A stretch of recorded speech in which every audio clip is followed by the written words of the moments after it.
구독자 여러분 안녕하십니까? 만나서 반갑습니다.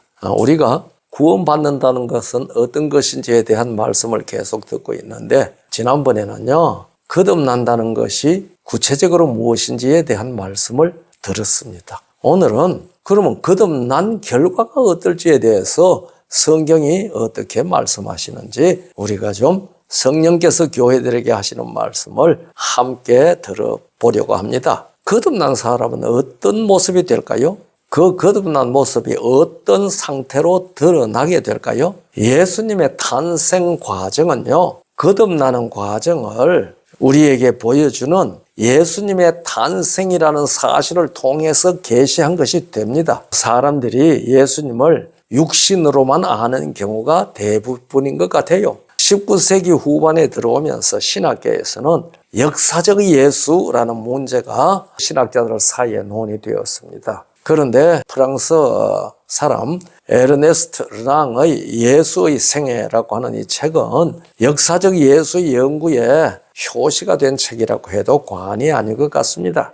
효시라는 말 아시죠? 이 새벽살이라는 말인데요, 최초라는 그런 뜻이죠. 르낭은 인간 예수를 이야기하고 있고, 혁명가이자 훌륭한 설교자이자 개혁가이자 종교의 창시자라고 말하고 있기 때문에 이는 예수님을 이렇게 봤죠. 그래서 이 말은 예수는 정말 이 세상에 존재한 사람이었다라고 결론을 지은 것입니다. 많은 사람들이요, 예수라는 사람이 진짜 있었나? 예수를 믿는다는 사람이 만들어낸 사람이 아닌가? 이런 생각을 하는 사람들이 아마 특별히 18세기, 19세기 이때 이런 생각을 하는 사람들이 꽤 있었나 봐요. 그래서 이 르낭은 역사적 예수라고 하는 예수의 생애를 쓰면서 예수님은 이 역사상에 우리와 똑같은 사람으로 정말 존재하는 사람이다, 이것을 그의 책 속에서 주장하지 않았나 싶은데요, 이 주장에는요 예수님이 참으로 하나님의 아들이라는 사상이 없어요. 그러니까 문제죠. 그저 인간의 예수님이다, 그런 생각이 표출되어 있는 겁니다. 그래서 역사적 예수 연구하는데요, 그분이 그 역사적 그 시간에 틀림없이 살아 있어서 활동한 사람이다라고 하는 것까지는 참 좋은 발상이었습니다. 그래서 그분은 하나님이셨다라고 하는 것을 빼먹어 버렸으니까요, 이거는 또 하나의 큰 문제가 될 수밖에 없지요. 하나님께서는 이런 일이 있을 것을 이미 아셨기 때문에 성경에 미리 경고했습니다. 고린도후서 5장 14절로 16절을 보면은 그리스도의 사랑이 우리를 강권하시는도다. 우리가 생각건대 한 사람이 모든 사람을 대신하여 죽었은즉 모든 사람이 죽은 것이라. 저가 모든 사람을 대신하여 죽으심은 산자들로 하여금 다시는 저희 자신을 위하여 살지 않고 오직 저희를 대신하여 죽었다가 다시 사신 자를 위하여 살게 하려 하심이니라. 그러므로 우리가 이제부터는 아무 사람도 육체대로 알지 아니하노라. 비록 우리가 그리스도도 육체대로 알았으나 이제부터는 이같이 알지 아니하노라. 그러니까 역사적 예수를 얘기한 사람들은 어떤 면으로는 예수님이 이 역사에 살고 가신 진짜 우리와 같은 역사적 사람이었다, 그것을 이해시키는 데는 좋은 역할을 했는지 모르지만은 그것은 예수님을 육체대로 알고 설명한 것에 불과합니다. 사도 바울은요 예수님을 육체대로 알았습니다. 예수님을 육체대로 알았을 때에 예수님을 핍박했습니다. 예수님을 육체대로 아는 사람들은요 그분이 하나님이라는 거 믿지 않게 되고, 그분이 부활했다는 사실도 의심하게 되고, 결국은 그 예수님을 핍박하는 겁니다. 이 세상 역사의 어느 시기에 유대 땅이라고 하는 그곳에서 사랑을 실천하다가 종교인들의 질투로 죽임을 당한 위인이고 성인이다, 이렇게 알고 있으면 예수님은 구주가 아니죠.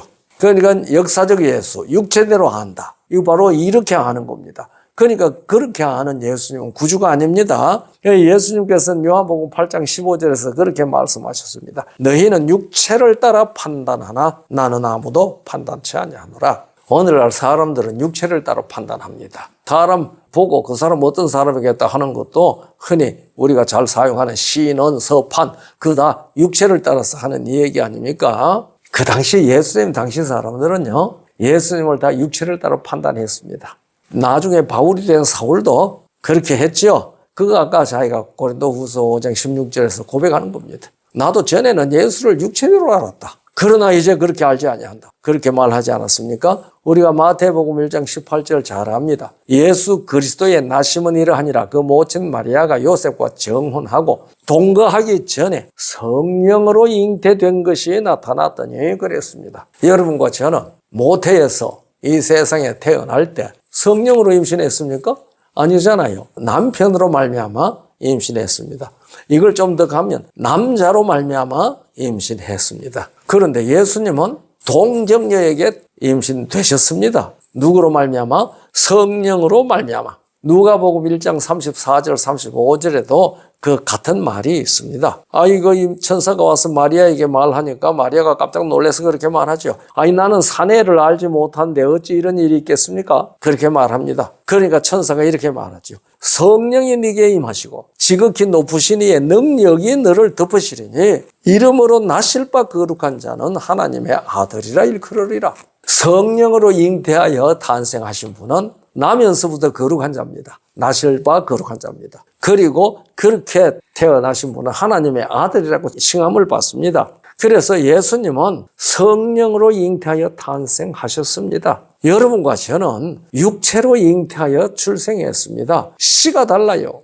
예수님은 자신이 생명이시죠. 그분의 생명을 생명의 씨가 되게 하셔서 성령으로 동정녀에게 임신되신 것이죠.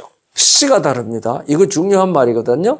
우리는 사망의 씨로 태어났습니다. 썩어질 씨라고 아까 베드로는 말했습니다. 지난번에. 그러니까 예수님은 썩지 아니할 씨, 정말 영생의 씨로 잉태하신 것입니다. 성령으로 말미암아 말입니다. 그래서 예수님은 니고데모에게 그렇게 말합니다. 물과 성령으로 나지 아니하면 하나님 나라에 들어갈 수 없다라고 말씀하신 다음에 요한복음 3장 6절에 이렇게 말합니다. 육으로 난 것은 육이요 성령으로 난 것은 영이니. 그러니까 여러분과 저는요 다 육으로 났습니다. 우린 다 육이었습니다. 그런데 예수님은요 성령으로 나셨습니다. 그런데 육으로 난 것은 육이요 성령으로 난 것은 영이라고 했으니까요 예수님은 영이십니다.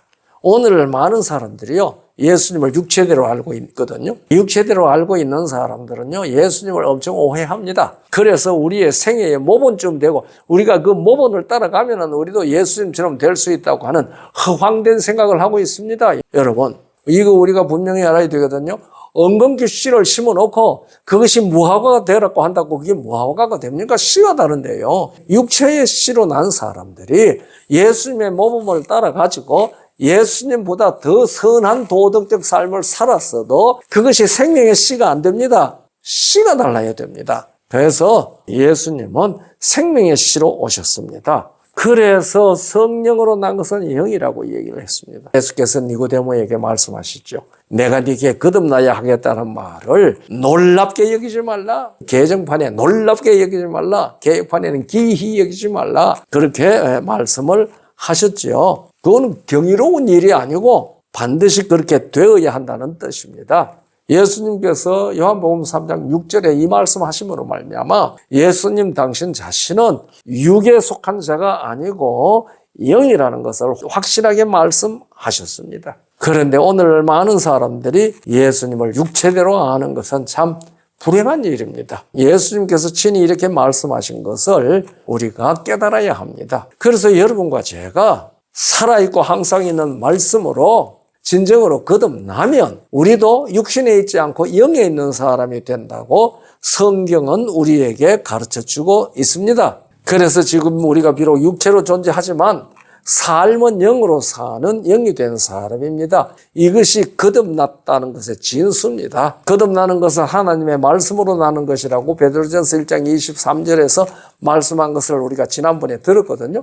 예수님은 바로 말씀이 육신이 되셨습니다. 그분은 태초에 계신 말씀 하나님이시요. 그 말씀은 생명 자체였죠. 그러니까 그 생명이 성령으로 동정녀에게 임신되셔서 육신, 사람의 몸을 가지고 탄생하셨습니다. 그거는 육신에 있어 행하셨으나 육체로 사신 분이 아닙니다. 고린도후서 10장에 나오는 말씀입니다. 우리가 육체에 있어서 행하나 육체대로 사는 자가 아니라고 얘기를 했습니다. 골로새 2장 8절 9절에 이렇게 말합니다. 누가 철학과 헛된 속임수로 너희를 노력할까 주의하라. 이것이 사람의 유전과 세상의 초등 학문을 따름이요 그리스도를 따름이 아니라 그 안에는 신성의 모든 충만이 육체로 거하셨습니다. 예수님에게는 신성의 모든 충만이 육체로 거하셨습니다. 그래서 그가 비록 몸을 입고 있었지만은 그는 영이십니다. 그리고 요한복음 1장 12절로 14절 예수를 믿는 자 그 이름을 영접하는 자는 하나님의 자녀가 되는 권세를 받는다고 말씀하셨습니다. 그런데 그 하나님의 자녀가 되는 것은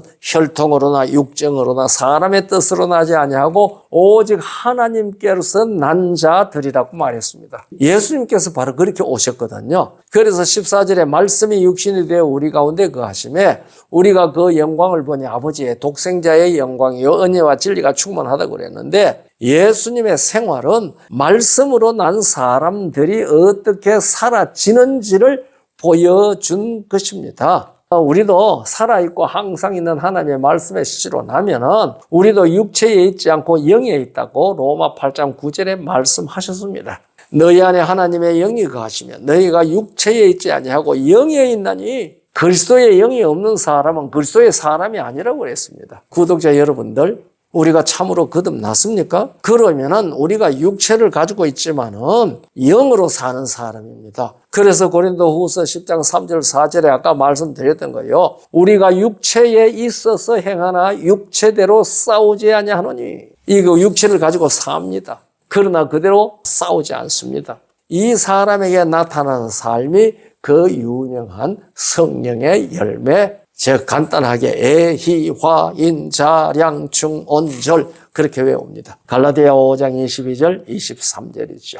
여러분과 제가 내가 거듭났는지 스스로 확인하는 그러한 경험으로 하늘에 합당한 영이 다 되도록 성령께서 역사해 주시기를 간절히 바랍니다. 감사합니다.